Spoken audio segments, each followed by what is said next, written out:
When you talk about crypto, what does everyone else at Guggenheim think? Do they lean forward and hang on every word? Well, yes, because I'm probably the only person who spends enough time looking at it. Yeah. I mean, it's you know, Tom, I was an early believer in crypto. I remember looking into Bitcoin first when it was at $100.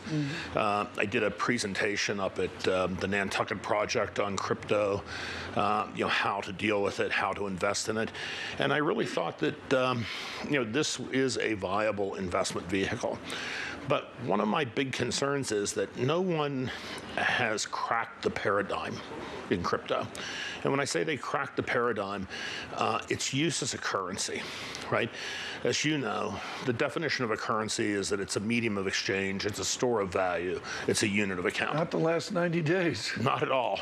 And so we've learned that none of this stuff, stable coins, the whole bit, everything is suspect. You're a really, really bright guy. I want you to explain the divide between Alan Auer at the Bank of International Settlements, who owns a high ground with Ken Rogoff at Harvard, on the study of Bitcoin and the entire scarcity, the derived scarcity of it, with the community of Bitcoin that just seems miles apart, and they won't read Alan Auer. Right. No, well, I think, look, because Bitcoin and any cryptocurrency at this point has not really established itself as a credible institutional investment, right?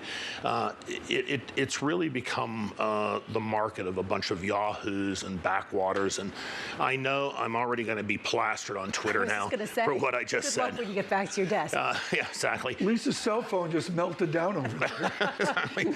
But you know, when you consider we have 19,000 digital currencies or cryptos or whatever we want to call them today, most of them are junk. They don't make any sense whatsoever. Do you have any crypto asset investments? We did. We had Bitcoin. We bought it around 20,000. We sold it at 40,000.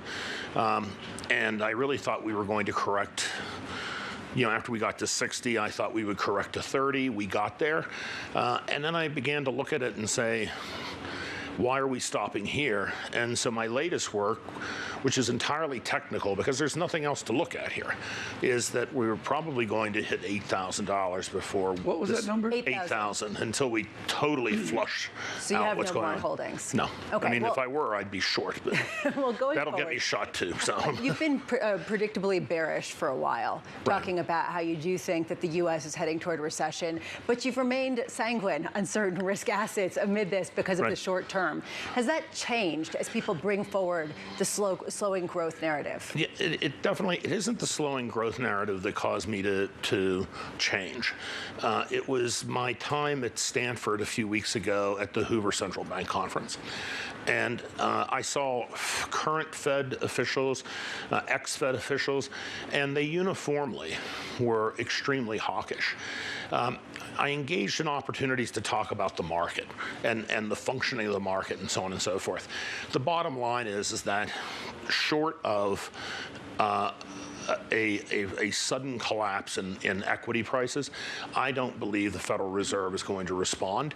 The words I kept saying is, as long as the decline remains orderly, we would like to see financial conditions tighten, and that I think is the game plan. In the land of Michael Boskin, and particularly in the land of John Taylor in the Taylor rule, obviously this is a whole original architecture for everybody involved in economics.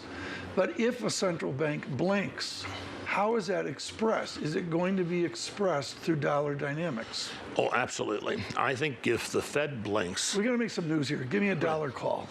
Well, I think as long as we stay the course on tightening, which I think we will through the summer, the dollar's going to do fine.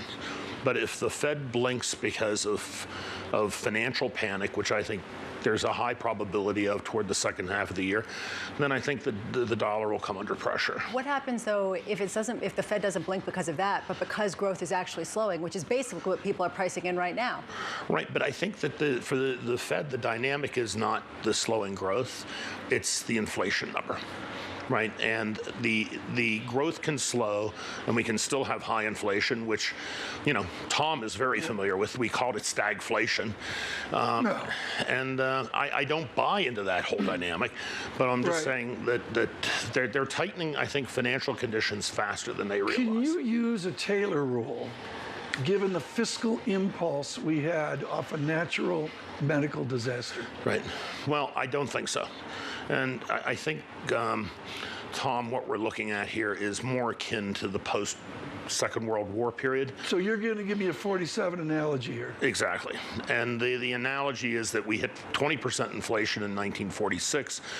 The Fed stopped expanding the balance sheet, stopped monetizing debt. Fiscal spending was reduced at the end of the war.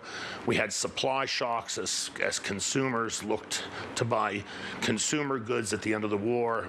Factories were geared for wartime. And by 49, we had a mild recession. Stocks had pulled back 15 to 20%, and it went fine. It's the problem I'm seeing is that we're raising rates, and we're going to shrink the balance sheet at the same time.